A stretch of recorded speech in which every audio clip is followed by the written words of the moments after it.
gentlemen, and welcome. We're glad to have you with us tonight. My name is Adelicia Hayes Franklin Ackland Cheatham. I was born here in Nashville in March of 1817, the oldest daughter of Oliver Bliss and Sarah Hayes. Her father was a lawyer and a Presbyterian minister. He was quite affluent, so we were all very well educated. I myself graduated from the Nashville. Highlights of my education was that I was privileged to hear the Marquis de Lafayette speak when he. Nice to know you still remember that. I was an avid horsewoman. My sister once said that I'd rather jump a fence than open a gate. Well, yeah. I also loved to travel.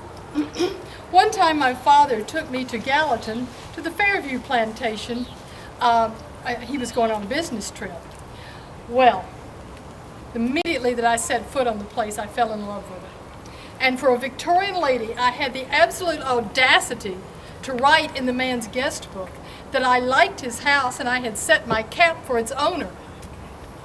Well, ladies, that's how I met my first husband. His name was Isaac Franklin. And even though he was about twice my age, we had a very happy marriage, produced 4 children, 3 daughters, and a little boy who only lived for 13 hours. Mr. Franklin was an incredibly wealthy man, and among his other holdings, were 3 plantations in Louisiana where we raised cotton. We spent our winters in Louisiana and our summers in Tennessee, but he frequently had to go back and forth checking on the business of the plantations. It was on one of these trips that he suddenly became ill and died there in Louisiana. I took my 3 daughters and we sailed to Louisiana to bring his body back to Nashville. On the trip back, my 2 oldest daughters became ill and they died within weeks of their father. I felt I could no longer remain at Fairview, so I sold the plantation and returned to Nashville with my daughter Emma. I understand that the plantation is now being divided into individual lots. I'm not sure what Mr. Franklin would think of that. I'm also not sure what he'd think about the fact that when my year of mourning had ended, I met the man who would become my second husband. That was Joseph Ackland of Huntsville, Alabama. Colonel Joseph Ackland. Colonel Ackland, would you like to take the story from here? I'd be delighted, my dear. You are looking lovely tonight. It's so nice to have visitors. You'd be surprised how few that we really do get around here. We are glad that you came. Now, I was born in 1816 in Huntsville, Alabama, the town that my grandfather, John Hunt, founded back in 1811. And previous to this, he'd fought in the Revolutionary War of 1776 to help us gain our independence from England. Now, this would make for a lasting influence on my life. I was just 20 years old when Texas began its struggle for independence from Mexico. And to me, this was a very gallant and noble cause, so that led me to join up with some 50 other volunteers. We marched off to Texas to help them gain their independence too. And in time, this did become a reality. And looking out across Confederate Circle tonight, I see that you're going to be meeting John Bell on your tour. It was at a ball given by his wife that I would first meet Adelicia Franklin. She had been dancing with a general when Mrs. Bell came over and offered to introduce me to her. As I recall, I think I said something like, well, Mrs. Franklin, she wouldn't care to waste a moment on an obscure soldier such as I when her last partner at the dance had been a general. Well, I was wrong, because just 2 years later, in 1849, Mrs. Franklin became Mrs. Joseph Ackland. But ladies, not before the man signed the mother of all prenuptial agreements. I wasn't about to let my heart run away with my head. Now, it is true that I did not bring money to the marriage, but I did bring managerial skills. And that, you must admit, did work to our favor. Well, not long after our marriage, we began work on our home and estate that would be known as Belmont. It was intended to be our summer home. We would spend our winters on our plantations in Louisiana. In 1852, the Southern Cultivator magazine published an article about us, commending us for the care and for the treatment that we had given to our slaves. That really did mean a lot to us. By 1859, we were the 3rd largest cotton producers in the whole state of Louisiana. Time brings about change, as we all know. And our family was certainly no exception to the rule. Already dark storm clouds of trouble were gathering on the horizon. In 1861, President Lincoln called for troops to invade the southern states. Tennessee seceded. In February of '62, Yankees invaded Tennessee. Now, when Fort Donelson over in West Tennessee, when that fell, I left almost immediately for our plantations. Alicia would stay here in Nashville to look after Belmont and to care for our family. And we had a rather large cotton crop stored in warehouses down on those plantations. But as I would soon discover, a U.S. naval blockade would prevent me from being able to ship any of that crop out to England or to France. And to say the least, this was one of the most disturbing times of my whole life. So much so, I just wanted to walk away from all of it, come back home, and spend the rest of my days with my family. But this was not to be. In August of 1863, received a letter saying that Joseph II had died on the estates in Louisiana. With the cotton crop in jeopardy, I felt I had to get to Louisiana as quickly as possible, so I hired a boat, an agent, and with my cousin Sally Carter, sailed for Louisiana.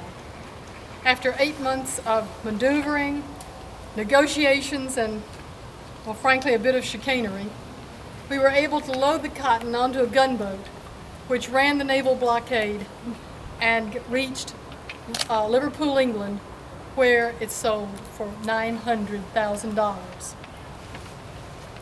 Needless to say that as soon as the war ended, I had to go to England. I had to get my money. So while I was there, we managed to visit France and Italy also. When I returned from Europe, I married one more time, and this time it was to Dr. William Cheatham.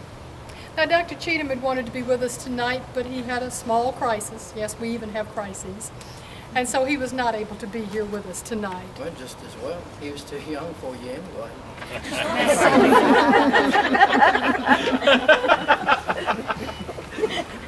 Anyway,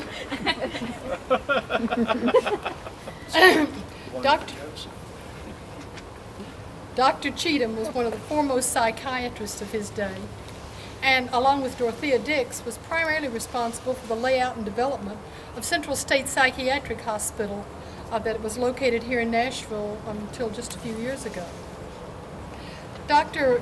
Cheatham's first wife was the sister-in-law of General John Hunt Morgan, and early in the war they were arrested as Mrs. Cheatham was suspected of passing along troop information to General Morgan.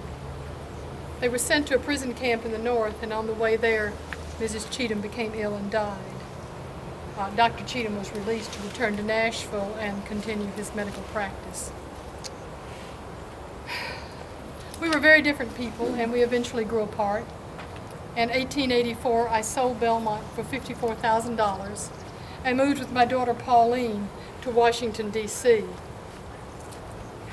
In 1887, on a shopping trip to New York City, I became ill there and died of pneumonia in a local hotel. My body was returned to Nashville, and my funeral was held at the downtown Presbyterian Church, where I had been a lifelong member. If you're ever downtown and you hear the bells chime, I hope you'll think of me. I donated those bells to the church. We thank you for coming. We hope you enjoy the rest of your tour and the people you'll meet along the way. And thank you so much for being here. Thank you. Mary Kate. Hello. You may not have heard of me, but you might have heard of my brother, Sam. He was a bit more well-known than myself. He was a member of a group called Coleman Scouts, as were Mary Kate and myself. And tonight we're going to tell you a little bit about the Scouts and our involvement with them. Mary Kate? My family lived out along Nolensville Pike. My father was a doctor, so we were pretty well off. I was attending school in Nashville when my education was interrupted by Abraham Lincoln's invasion. One of our neighbors, John Bell, ran against Lincoln for president. You'll meet him later. No one dreamed that the Yankees would reach Nashville. But after Fort Donelson surrendered, the U.S. Navy came right up the Cumberland with the Army right behind them. For 3 years we dreamed our Army would liberate us. That's how my affiliation with Coleman Scouts began. Close to my home there was a thicket, and the Scouts would hide out there. I would leave my bedroom shutters open as a message to the scouts that everything was clear. John, his brother Sam, and other scouts, such as DeWitt Smith Job, left messages. Now, Joe was one of our bravest. He used to sneak into the taverns on Dedrick Street to get information. He was pretty bold. One time he even got a couple federal officers drunk, had them boast of their latest plans to him, and then proceeded to get away by stealing one of their horses. But that probably went a little bit too far, because after that they hunted him pretty fiercely. And soon after that, actually, he headed out onto the Nolensville Pike, and he was immediately surrounded by 15 Federals. He was carrying some pretty important papers on him, which he began chewing up. They didn't take too kind to that and knocked him off his horse and questioned him as to what the papers contained and who had given them to him. Well, they weren't very nice about it. They actually tortured him to the point of death, but he never told. We couldn't forget poor Job. Nothing in our lives had prepared us for the murders of our friends and family. I was willing to risk my life to get the Yankees out of Tennessee. I figured I could get information out of them just as easily as our men could. At first, I had my brother build a false bottom in my buggy, and I would smuggle morphine and other medical supplies that our army needed. Since my father was a doctor, they were more readily available to him than just regular civilians who would try and smuggle things like that. Later on, though, I had a Yankee officer's Negro servant fetch some papers for me, and I hid them out in a hollow tree for Sam. The papers she was speaking of, they had some importance. All of our papers had some importance, but these particularly. About that time, our army won a pretty good victory right outside Chattanooga at Chickamauga Creek, and the Federal Army had retreated to Chattanooga. The papers she'd given to Sam contained information about some reinforcements the Federal Army was about to be receiving. Sam got the papers all right, but unfortunately was captured right outside Pulaski. When he was captured, he was wearing his Confederate uniform, which denoted him as a scout.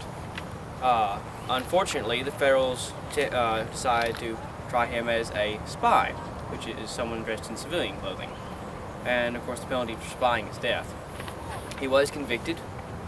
They offered to let him go, though, if he would reveal his sources, but he refused, saying if I had 1,000 lives to live, I would lose them all before I betray any of my friends. On November 28, 1863, Sam Davis was hanged. He did write one last letter home to his family. He did write, "Oh, Mother, how painful it is to write you.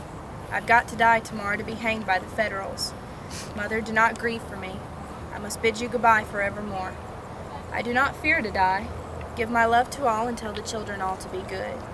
I wish I could see all of you once more. Father can send after my remains if he wishes to do so. They will be at Pulaski." Well, 3 months after Sam's death, Mary Kate and I were married in her parents' home, and I think our marriage really helped us to deal with Sam's death. 2 years after that, I got out of it by dying. I was traveling on a steamboat when the boiler exploded when the ship caught fire. Well, after John's death, I did marry twice more. I was only 29, but our family homes still stand. My house stands at the end of Fergus Lane in Laverne. John's family home is open for people who wish to pay money to see it. I lived until 1931 and died at the age of 93. Cold, penniless. Without you. Well, we thank you for coming and hearing the incessant ramblings of two old people, and hope you have a nice evening.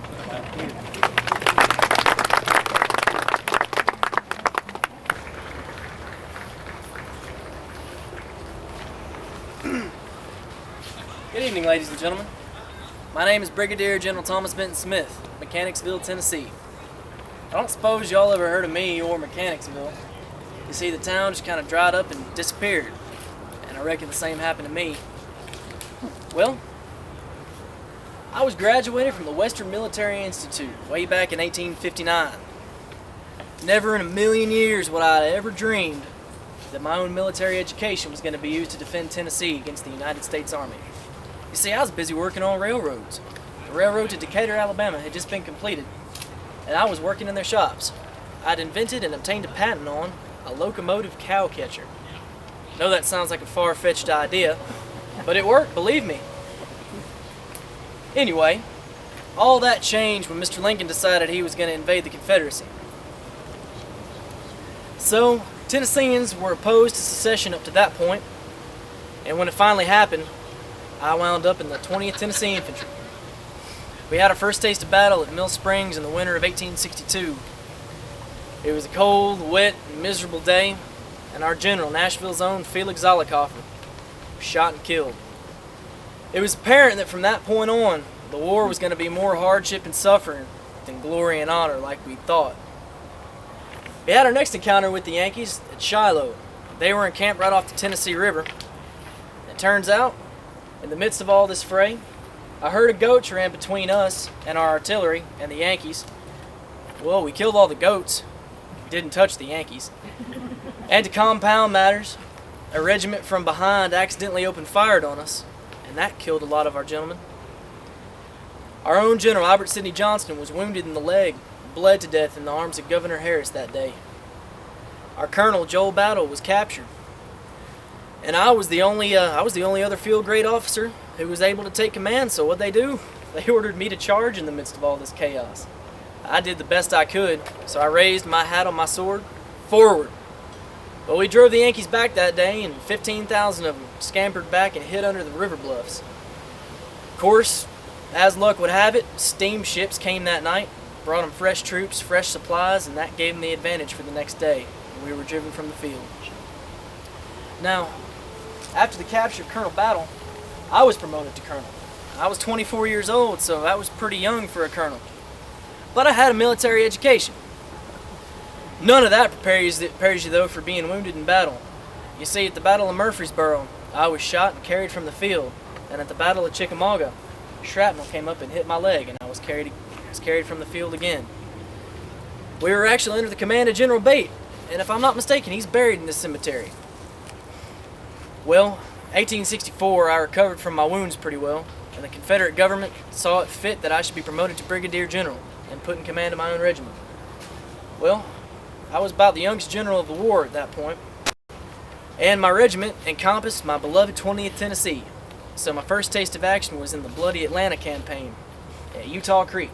We were victorious against the Yanks at that point, but then they got tired of trying to beat us, and that barbarian Sherman ordered up his long-range cannon and began 45 days of relentless shelling. Now, we were horrified to learn that innocent women and children were killed for our independence while they were at their homes or playing in their yards. There wasn't much we could do but press on, and press on we did. We made one last valiant attempt to liberate our state, the Battle of Franklin. It was a cold day in November, getting close towards the evening, and I'll never forget the glaring look in one of my young officer's eyes, Todd Carter, as he charged towards his house that he hadn't seen in 2 years, the Carter House. He was gunned down just 200 yards from his front door. The entrenched Yankees shot us to pieces that day, and they retreated to Nashville at the end, but still it was a hollow victory that we just couldn't afford. So the siege on Nashville began. That's what it boiled down to right there. Well, our men were starving, we were outnumbered. Heck, we could only get 3 ears of corn a day, and most of the men didn't even have shoes on their feet. What were we supposed to do? All of a sudden, a cold snowstorm hit, and we were snowed in. Now, we'd heard about Washington and the First War of American Independence. We were going to stick through just like he did at Valley Forge, and we were going to win this war yet. Well, it didn't work out that way. You see, the Yankees fell on us at Shies Hill, right there where Harding Place is today. Our men were outnumbered 10-1 on that hill that day, and amidst gunfire, cannon shells coming everywhere, and infantry advances, there wasn't anything we could do but surrender. When I surrendered, a young Yankee officer saw it fit that he should throw me to the ground and beat me with his saber until my brains were scattered on the ground. Nobody ever thought I was going to survive that, but survive I sure did, and I lived for 47 years after, till 1923. Of course, I lived in the lunatic asylum. Now, I don't guess I was totally forgotten, though. You see, an elderly woman came to me today and said that when she was a little girl, she used to sit on my lap. Thank y'all.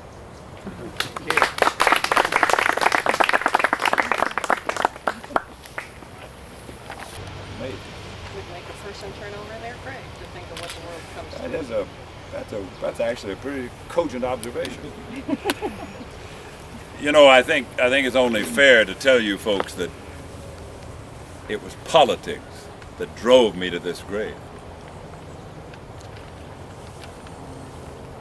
You must be wondering, who in the world is John Bell? Well, amongst other things, I ran for President of the United States against Abraham Lincoln. And if I had been elected president, there would have been no war. Permit me to tell you just a little bit about myself.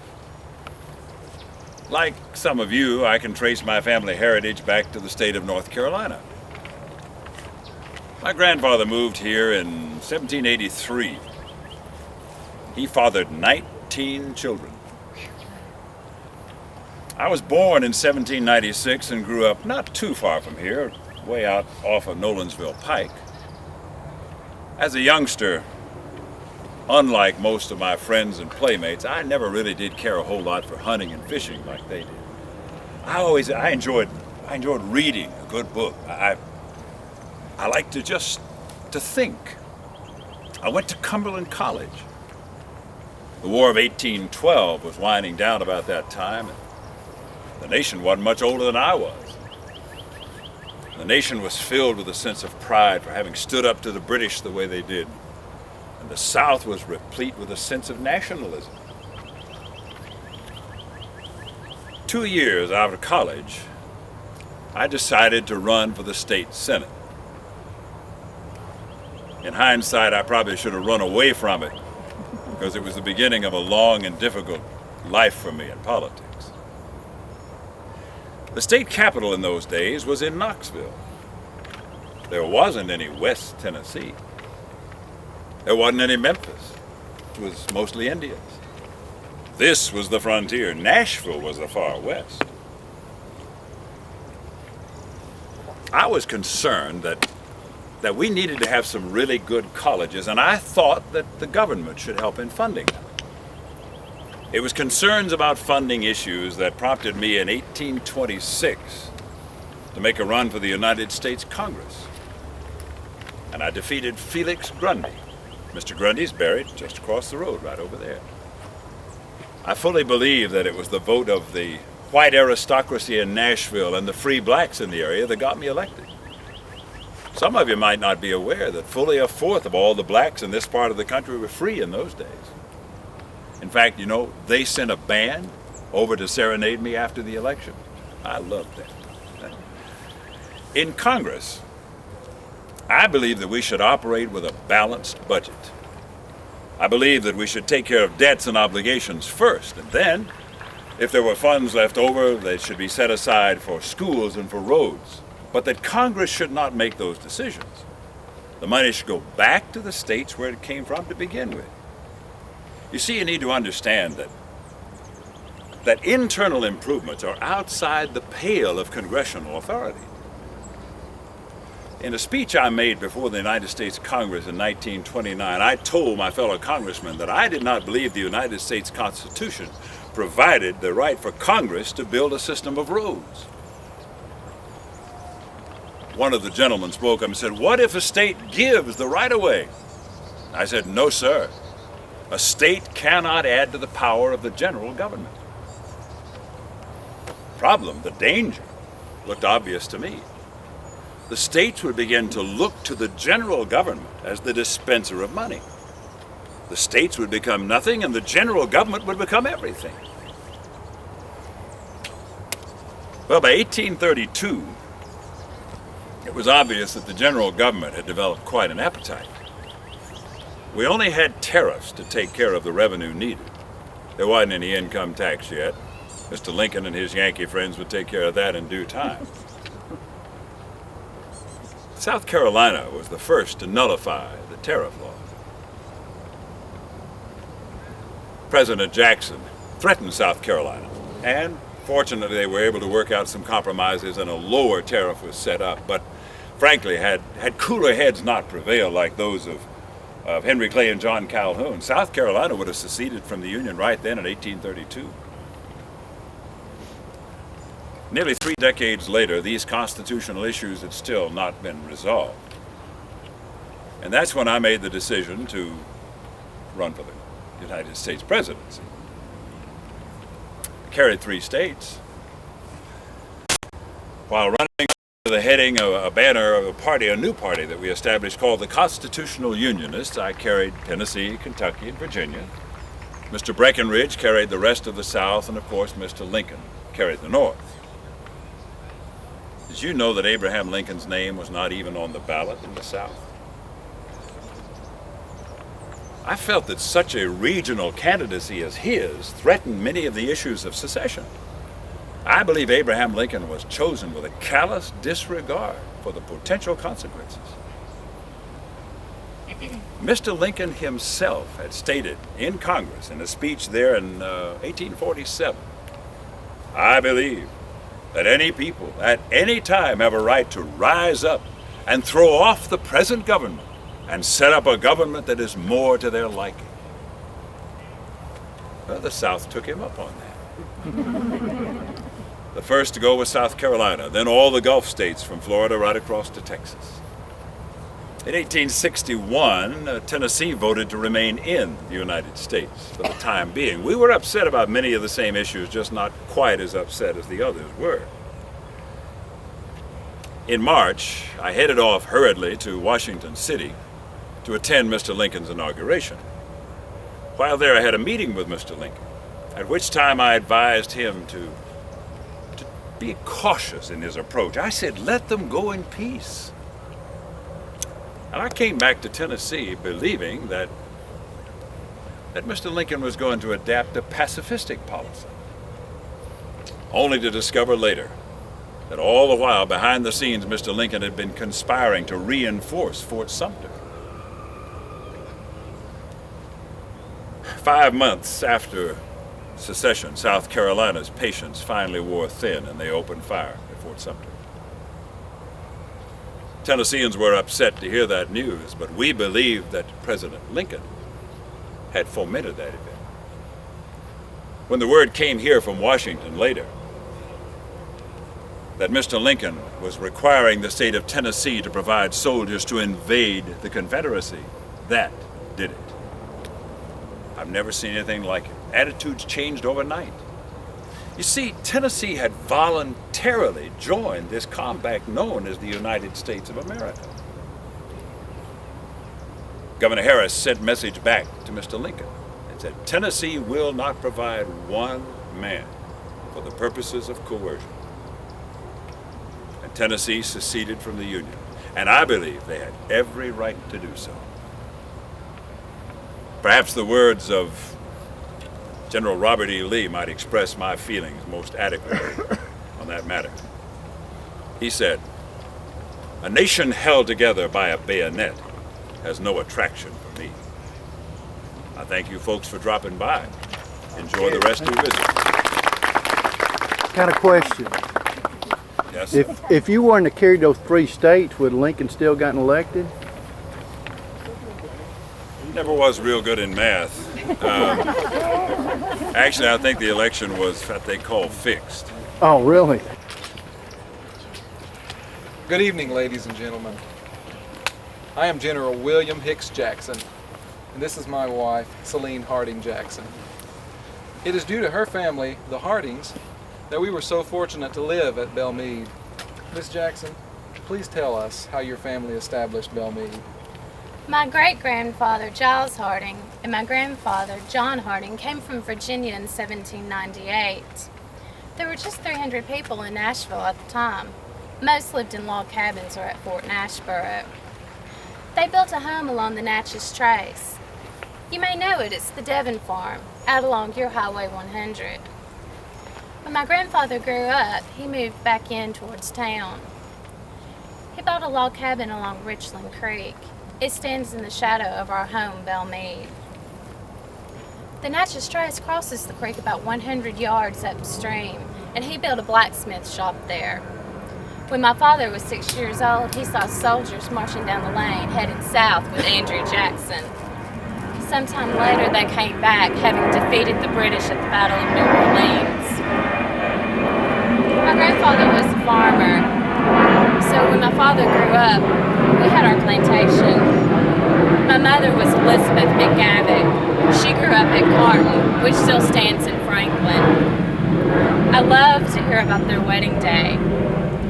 The day was bitter cold and there was snow blanketing the hills. My father made quite an impression, showing up in a sleigh drawn by a span of his finest horses. Your father was a fine man. My father and her father were very good friends. It is because of that relationship that I came to know the girl called Lena, Celine's nickname. But I went off to school. I was accepted at West Point. I was graduated there in 1856, and the United States sent me to New Mexico. There was a tribe there that was worse than the Apaches, even worse than the Comanches. It was the Kiowa tribe. I was on assignment there when we were attacked one day. One of the troops there was in hand-to-hand combat with one of the savages, and I saved his life during that conflict. It is strange that just a few years later, he became a general in the United States Army. Yet I became a general in the Confederate Army. Tennessee was reluctant to leave the United States. My father said that the U.S. Army would soon invade the new Confederate nation, and Tennessee would have to succeed. I know he was right, but I can't get over what they did to us. When Fort Donelson fell, the U.S. Navy came up the Cumberland River, and Nashville was soon surrendered. The U.S. Army quickly followed and put us all under military rule. They arrested my father and sent him to prison in Michigan for giving the Confederate Army money. The soldiers terrorized us. So many unfortunate souls had their homes burned. What happened to us seems insignificant. We just weren't prepared for their ways. Did you know we had a deer park? They shot 60 of our deer and killed over a dozen of our magnificent buffalo. Only one survived. We could never anticipate their cruelty. One day, my mother and I heard a servant screaming. A Union officer was trying to have his way with her.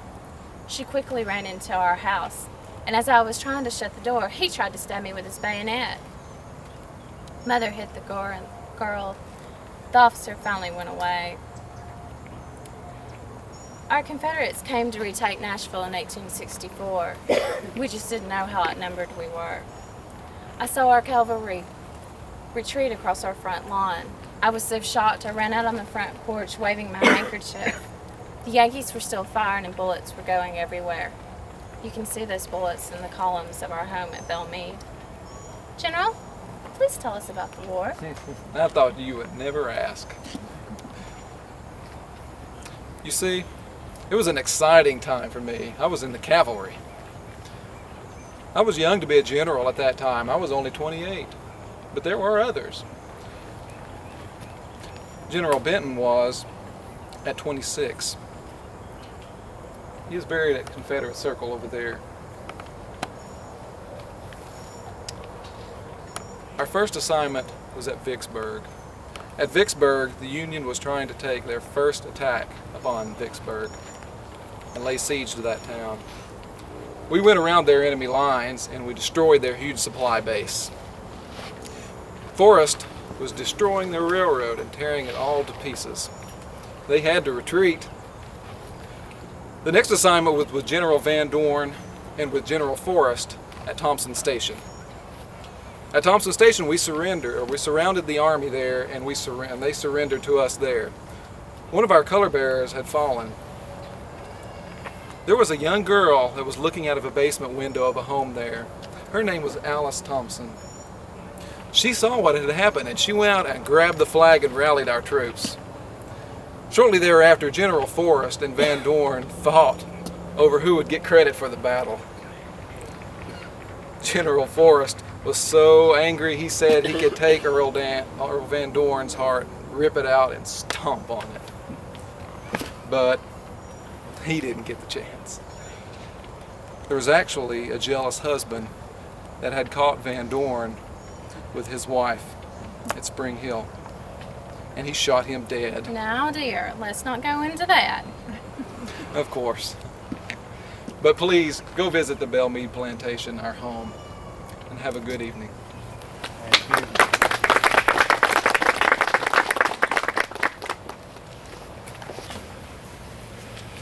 All right. Good evening, ladies and gentlemen. My name is John Cotter, and this is my sister, Rachel Cotter. Good evening. Now, Father Daniel Carter, you can see his name up there. He built this family vault so we could all be together. Now, he was a banker, so I guess you could say we were pretty well off. Now, neither of our parents thought that their kids would die before they did, but they didn't anticipate Mr. Lincoln's war. Now, let me tell you about my part. They still call Nashville the Rock City. I heard somebody earlier mention something about the Music City. I don't know about that. I guess it sounds a little bit more pleasant. Definitely so. Yeah. Yes. I joined one of 3 companies called the Rock City Guards, and altogether we made up the 1st Tennessee Regiment. Now, let me tell you about the situation. As fighting erupted on Fort Sumter, Tennessee was still part of the United States. But when Lincoln asked for troops to invade the new Confederate nation, Governor Harris wasn't having any part of that. Now, he telegraphed Lincoln, and in it he said, Tennessee will not furnish a single troop for coercion, but will provide 50,000 for the defense of our rights and the rights of our Southern brothers. Yeah. Let's see, on May 6th, 1861, the Tennessee General Assembly issued a Declaration of Independence.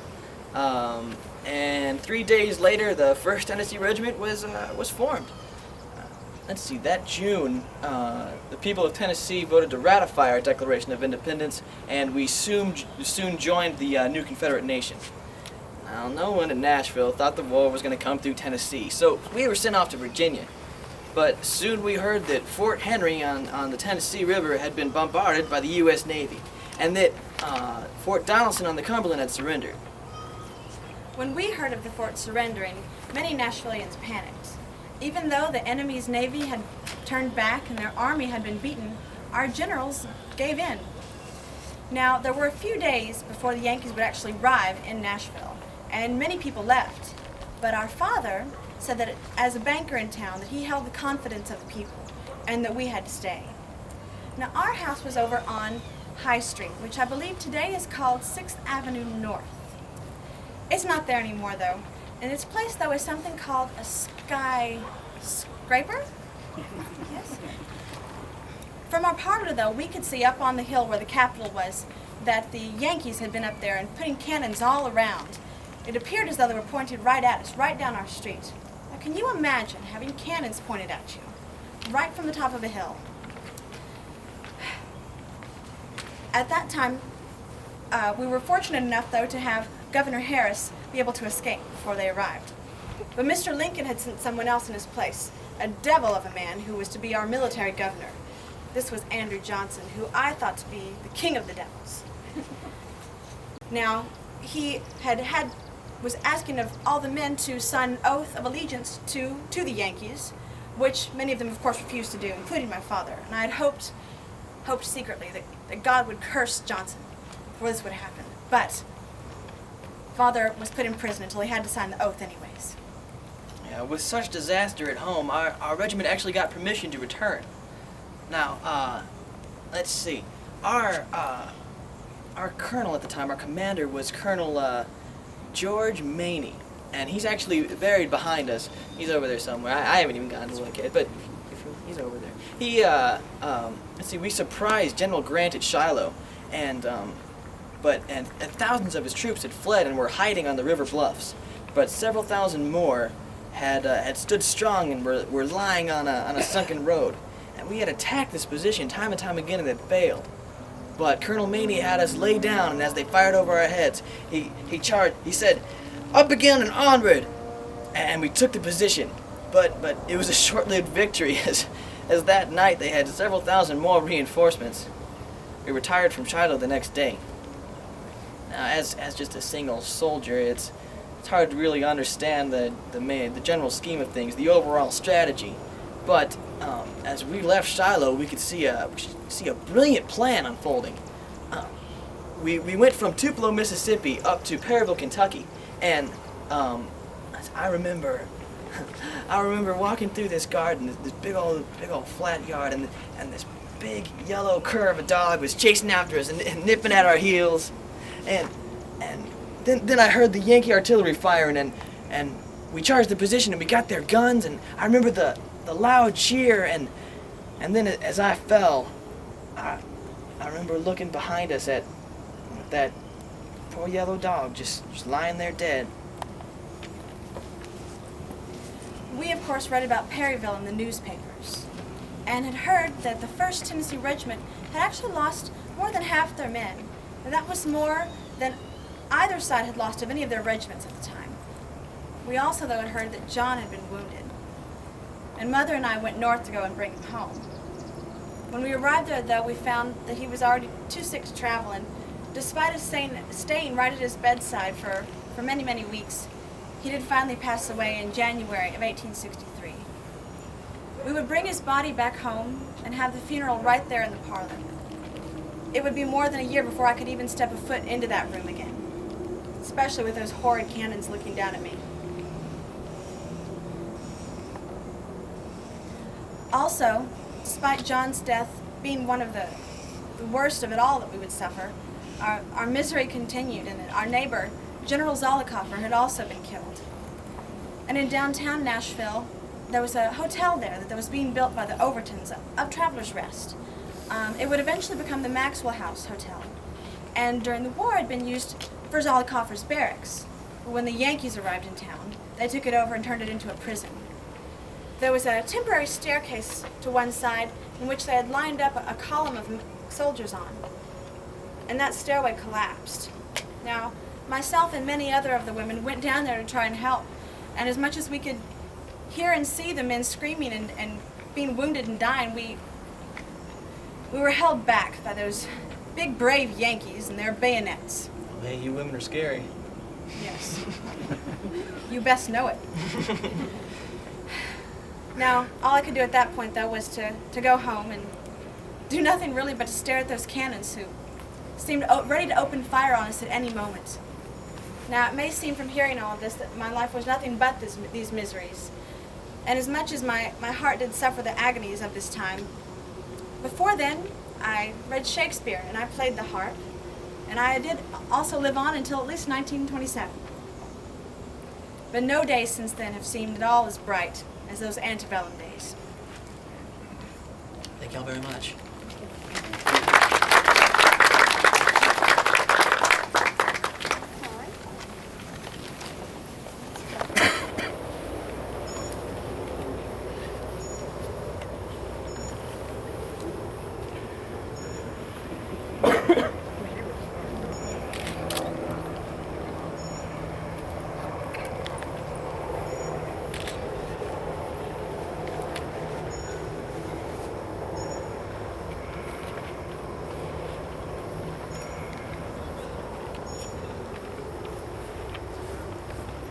Good evening. I'm Private George Vanderbilt. Been waiting here a long time for one of my 6 children to come visit me.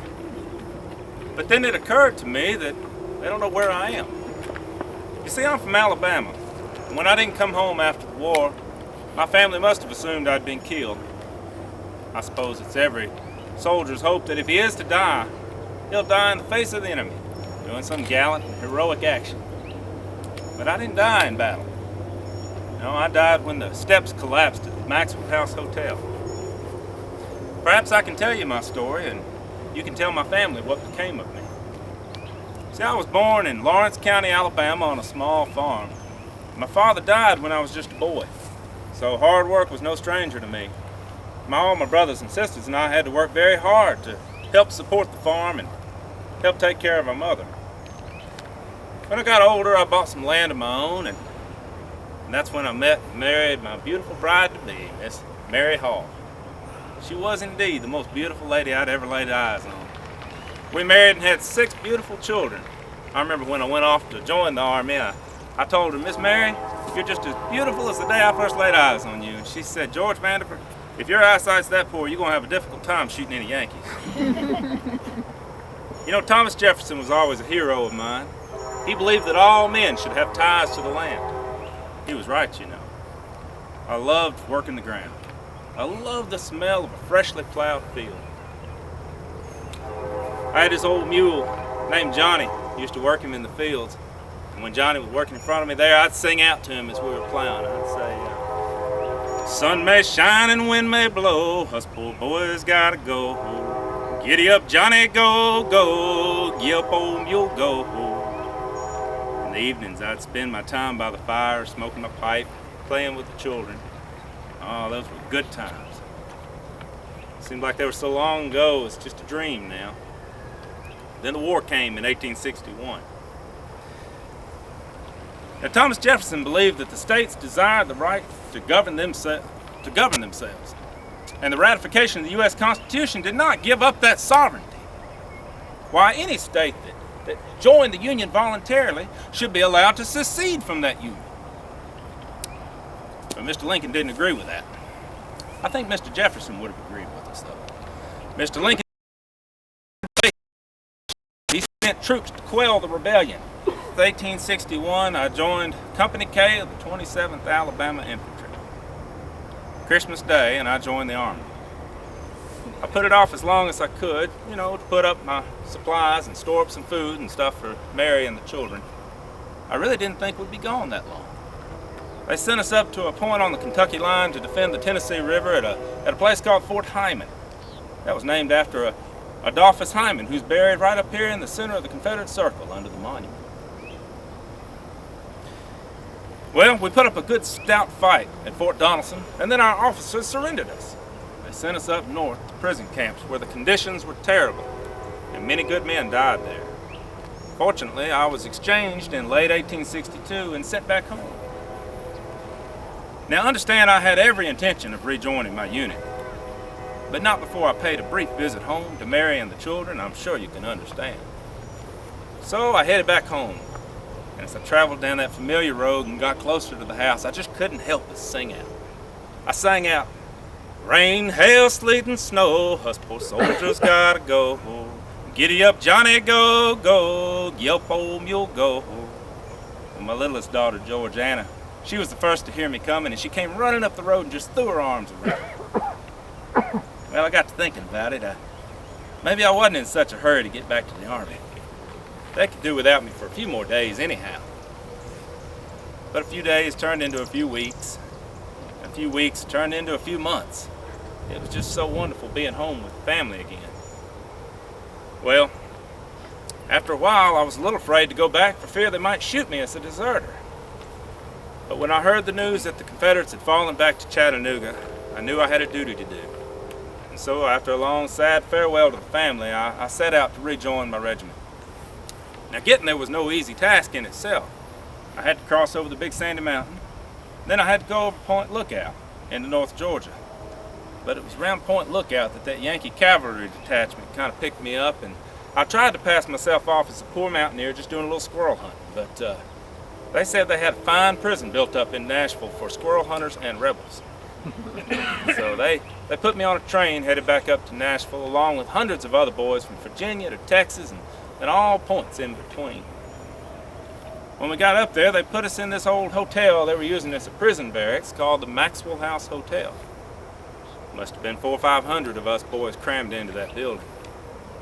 We'd been there about 9 days when they called us out for breakfast one morning, and we were lined out on the stairwell waiting our turn. And I guess there was just too many of us on the landing. There was a horrible creak and groan, and the whole stairwell just gave way and crashed down. Over 200 of us fell to the second floor. It was a mass of bodies and splintered wood, men crying out in pain. My own leg was pulled all the way back up under my back, and I've never felt a pain like that before.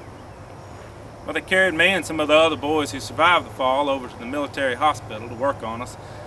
I remember this one boy, he was one of General John Hunt Morgan's cavalrymen. He sat up in bed next to me and said, "You know, I wouldn't have minded the fall so bad if I'd only gotten that breakfast they kept talking about." Well, they worked on my leg, but in November they decided to amputate, so they cut off my leg. Oh, I didn't get any better after that. I just got weaker and weaker every day, until finally I died on December 9th, 1863, and they carried my body over here and buried it in a mass grave along with hundreds of other boys. But before I died, I thought of home. I thought of my wife, Mary, and I thought of the wonderful opportunity to walk down that road again and sing out so they could hear me coming.